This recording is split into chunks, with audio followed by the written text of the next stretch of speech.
¿Cómo están amigos del Club Cuántico? Bienvenidos a un nuevo programa. Estamos nuevamente junto a Marco Colgini para llevarles un nuevo tema muy interesante y buena música rock. ¿Cómo estás, Marco? Hola Ingrid, ¿cómo estás? Buenas noches, queridos amigos del Club Cuántico. Aquí estamos para conversar nuevamente sobre un tema relacionado a la ciencia. Y esta vez vamos a dejar un poco de lado lo que ha sido la tónica de los programas anteriores, llevando algunas áreas específicas del conocimiento científico, y nos vamos a referir a dos personajes que han sido muy relevantes en el desarrollo de la ciencia de distintos aspectos: Galileo Galilei y Giordano Bruno. Vamos a conversar primero sobre Galileo Galilei, un hombre con estudios de medicina, muy cercano a la literatura, a la óptica, a la filosofía. Cuéntanos un poco sobre él. La historia de Galileo está vinculada estrechamente al paradigma geocentrista y al paradigma heliocentrista. Entonces, para contextualizar un poco el escenario, yo creo que sería bueno empezar esta historia desde muy atrás, más o menos del 500 a.C., cuando los pitagóricos, la verdad es que la escuela pitagórica, más que el mismo Pitágoras, elaboran una concepción del mundo en donde dicen que el fuego está en el centro del universo. Esa es una de las primeras aproximaciones a una teoría heliocéntrica. Después Aristarco de Samos va a postular una teoría heliocéntrica, más o menos en el 300 a.C., se va a mantener durante bastante tiempo hasta el siglo II después de Cristo, en donde aparece en la escena social Ptolomeo con su teoría geocéntrica, es decir, que todos los astros conocidos dentro del universo, que eran bastante pocos, giraban en torno a la Tierra, y esta teoría se va a mantener durante muchos siglos vigente, precisamente porque además es uno de los sustentos del dogma que viene a partir del siglo II y del siglo III con el advenimiento del cristianismo, del catolicismo, hasta más o menos el año 1200. Van a aparecer otros personajes importantes como Roger Bacon, que va a comentar respecto de que la experiencia es la base del conocimiento y no la teología y no la escolástica, que era la postura filosófica que dominaba en la época.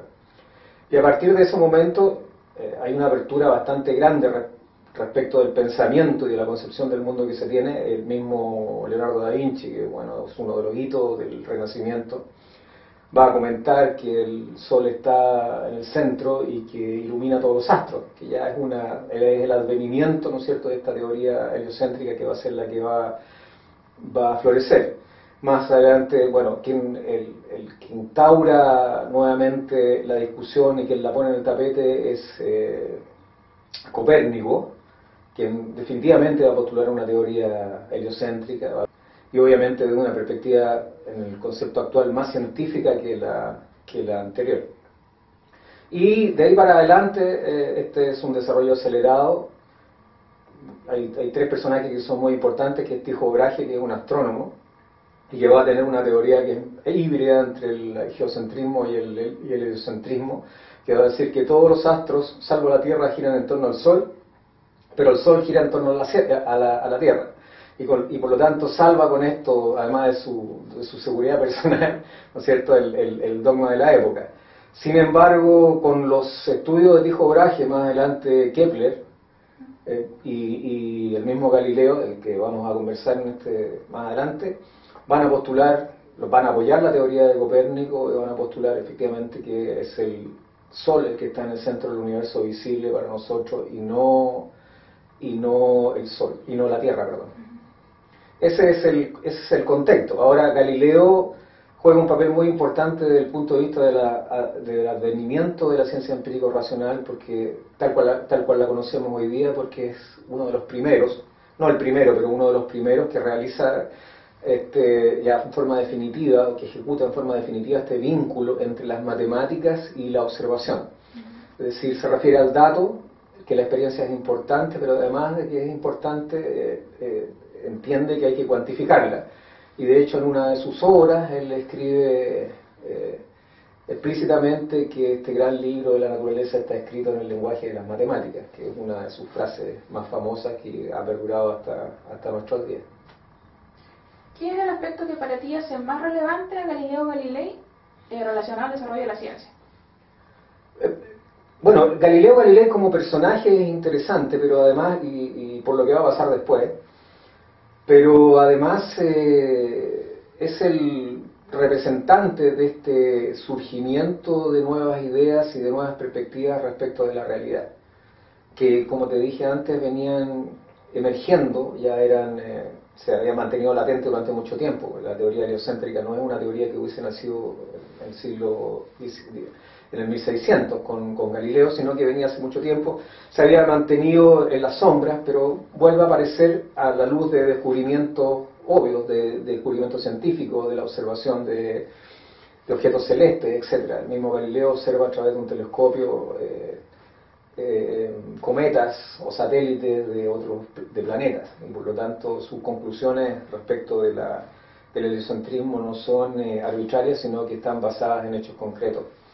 Eso yo creo que son los elementos más importantes. Y de ahí para adelante esta relación entre experiencia, datos, matemáticas y lo que vamos a llamar más adelante método científico con todas sus variantes, esa es la impronta que deja Galileo, no solo a Galileo, sino que todo lo que lo acompañaron. Podemos obviar un punto que es muy relevante relacionado a su figura, que es su oscuración.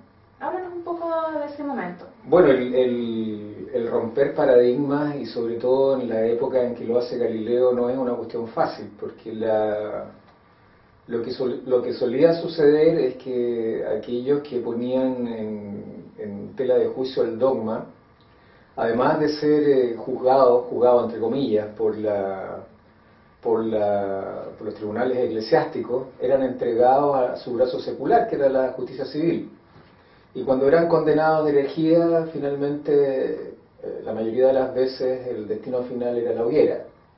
Por lo tanto, Galileo se puso en serios problemas en ese aspecto. Él escribió dos libros muy importantes. El primero se llama Il Saggiatore, y tiene que ver con una respuesta que él da a sus contradictores por parte de la Iglesia respecto de sus propias teorías. Ya tuvo advertencia respecto de ese escrito, a pesar de que se le permitió escribirlo.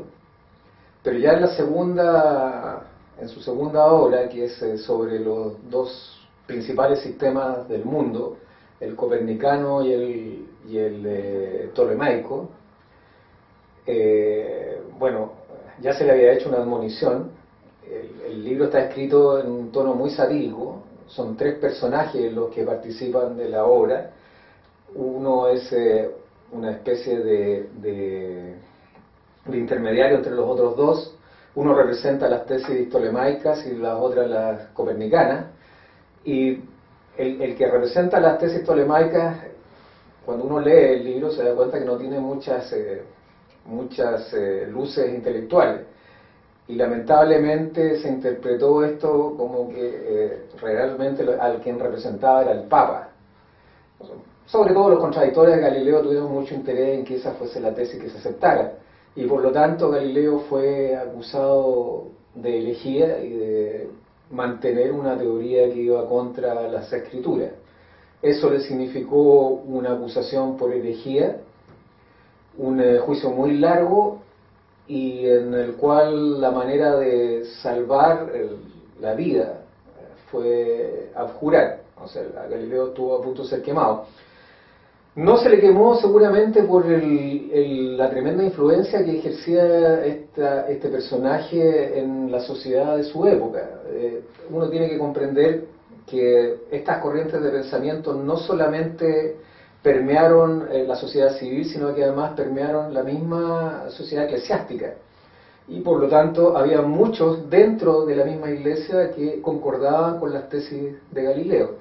De tal manera que haberlo quemado habría sido muy complicado para la iglesia, a pesar de que en otros casos, como vamos a ver en un rato más, que en el caso de Giordano Bruno, aunque no fue directamente la iglesia la que lo quema, se produce una situación bastante más complicada.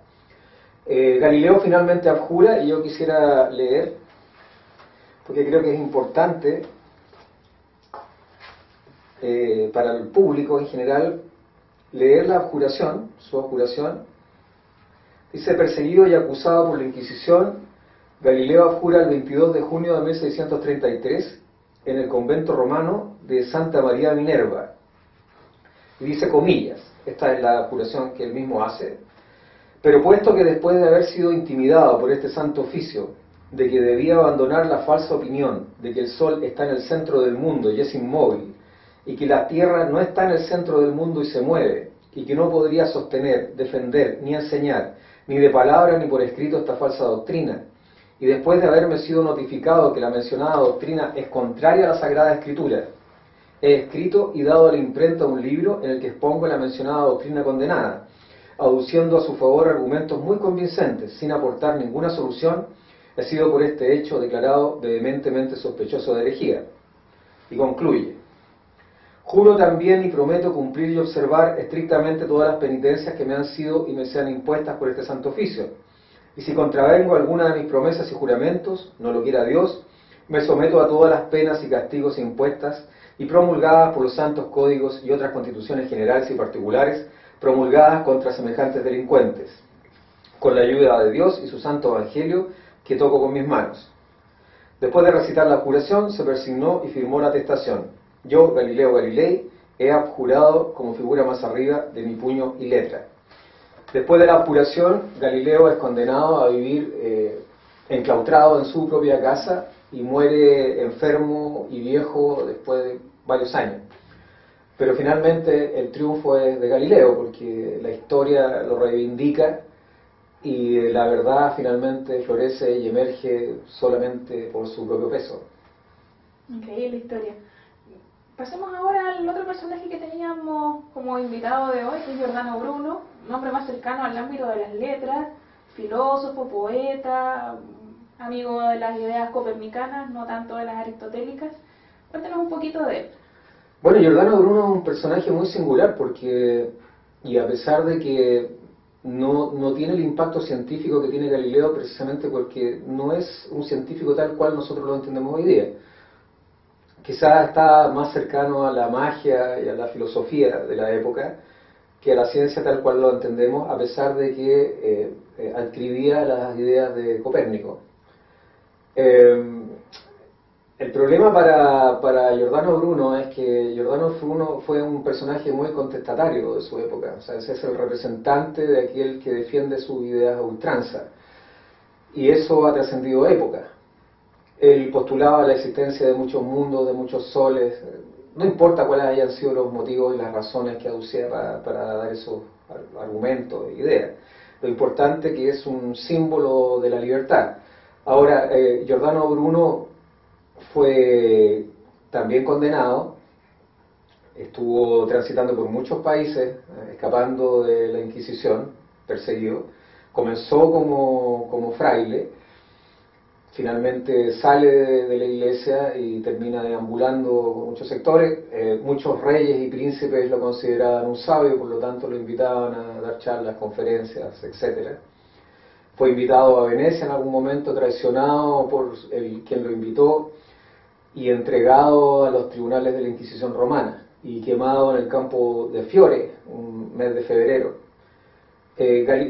A diferencia de Galileo, no tiene la suerte de tener el respaldo que tuvo el primero y por lo tanto fue quemado. Ahora yo quisiera decir algo respecto de esta manera de enfrentar las diferencias ideológicas. No es privativo solamente de la Iglesia Católica.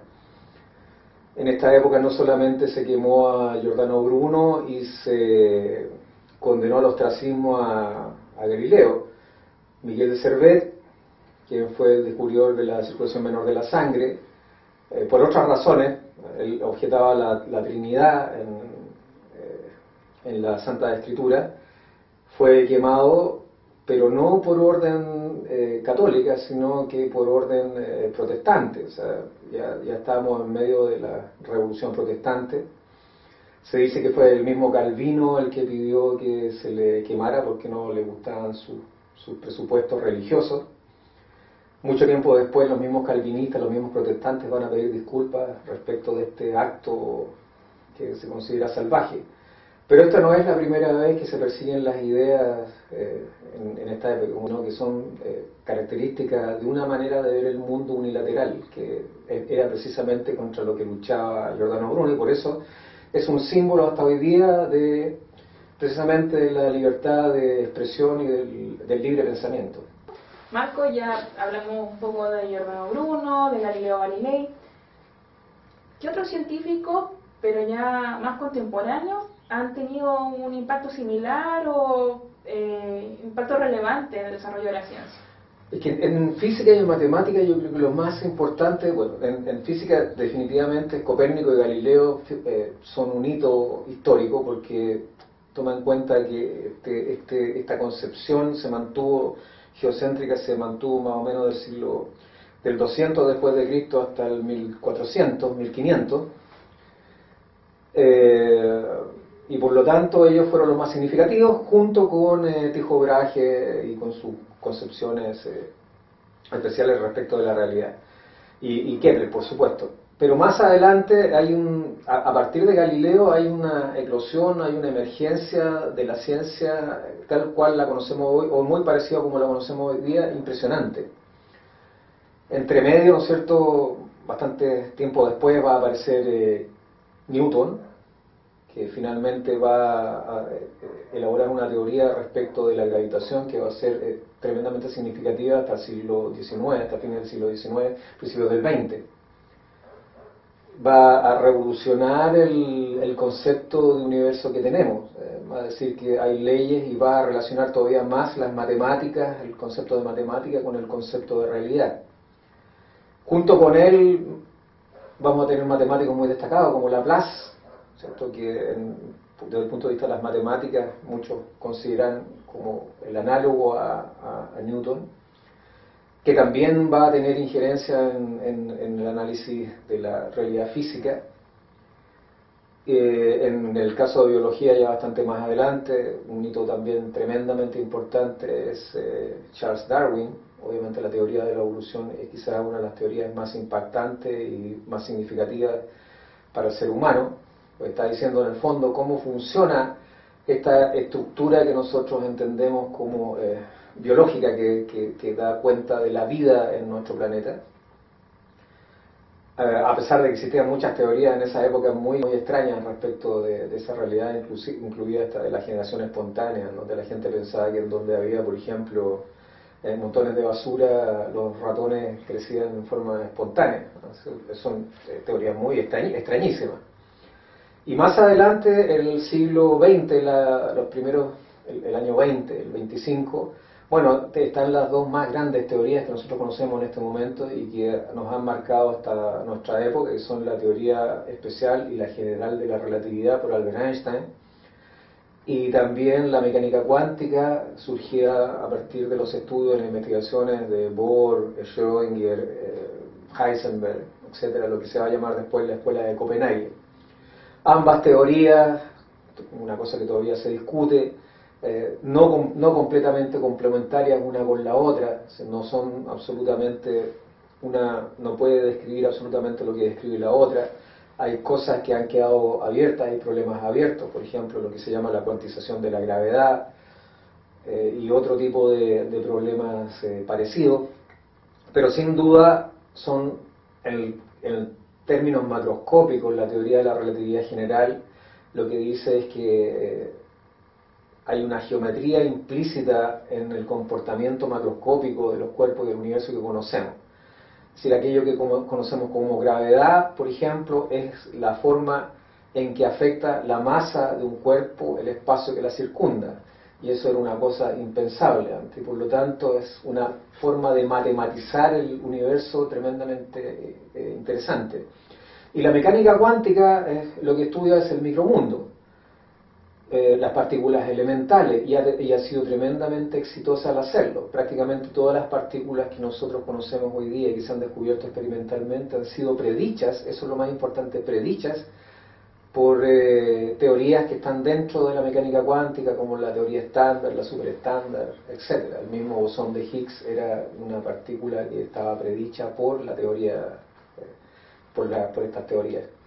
Esa es la gran importancia. Y de aquí para adelante queda un trecho insospechado, que dos teorías todavía no sean completamente compatibles, no dice nada, dice sencillamente que nosotros estamos haciendo uso de una herramienta, porque los dos son, aunque a alguno no les guste, son constructos matemáticos respecto de la realidad, que se ajustan mucho a lo que ésta es, porque permiten describir el fenómeno tan precisamente como uno lo desee, y por lo tanto permiten transformar la naturaleza, que es precisamente lo que persigue la ciencia.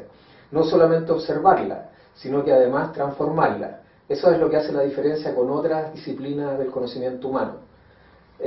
Y además de este manejo puede eventualmente depender la subsistencia de la humanidad en el futuro. Y pensando en científicos y personajes relevantes ya más cercanos a nuestra época, ¿tú crees que algunos de ellos como Carl Sagan o Stephen Hawking puedan en el futuro tener un impacto como este de acuerdo a las ideas que ya han postulado? Es que Carl Sagan lo que postula, Carl Sagan se le acusa de cientificista, cosa que yo también soy, si me quiere catalogar de alguna manera, o materialista si tú quieres. Y yo creo que lo que hizo, más que los resultados finales de sus investigaciones, es haber mostrado la ciencia tal cual es al público en general. No conozco otro autor de los últimos 20 años, 30 años, que lo haya hecho de forma más precisa y más fuerte. Además de manifestar públicamente cuál es su posición respecto del mundo. O sea, él tenía una idea filosófica del mundo que queda claramente expresada en sus escritos y en sus documentos. Lo mismo en el caso de Stephen Hawking.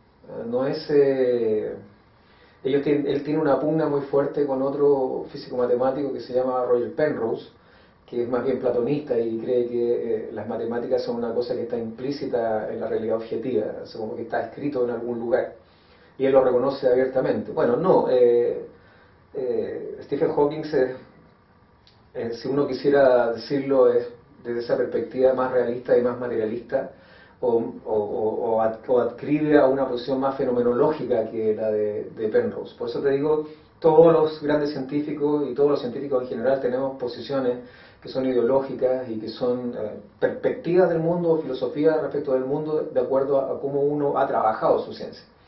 No sé cuánto impacto van a tener en el futuro. Yo creo que Stephen Hawking y Roger Penrose han entregado resultados importantes en materia de física y matemática. Hay una teoría que es la teoría de cuerdas, que es una teoría que está pendiente, que no sabemos si es correcta o no es correcta, que también es una teoría matemática en aquellas partes donde sencillamente no podemos entrar, porque para entrar en ese micromundo ya tan lejano necesitaríamos energías muy grandes que ni siquiera son alcanzables con el gran colisionador de hadrones que tenemos. Por lo tanto, todo esto es una carrera de largo aliento, en donde puede aparecer cualquier sorpresa en el futuro. Lo que sí yo puedo decir es que no hay ninguna actividad humana que no haya permitido un conocimiento de crecimiento tan exponencial como el de la ciencia en los últimos 300 años. O sea, de la historia del hombre, su desarrollo y su capacidad para crear mecanismos, herramientas y para vislumbrar lo que es la realidad objetiva externa a él, aumentó mucho con el advenimiento de esta actividad. Muy bien, Marco, muchas gracias por todo esto que has compartido con nosotros hoy. Estamos llegando al final del programa. No sé si te quieres despedir de nuestros auditores. No, quisiera decir solamente que los invitamos a un próximo programa dentro de 15 días para discutir también sobre ciencia, tecnología, filosofía, historia o cualquier cosa que tenga que ver con cultura. Siempre por Radio Universitaria FM y en YouTube /El Club Cuántico. Por supuesto también estamos en Twitter @El Club Cuántico. Muy buenas noches a todos y los esperamos en 15 días más. Muy buenas noches.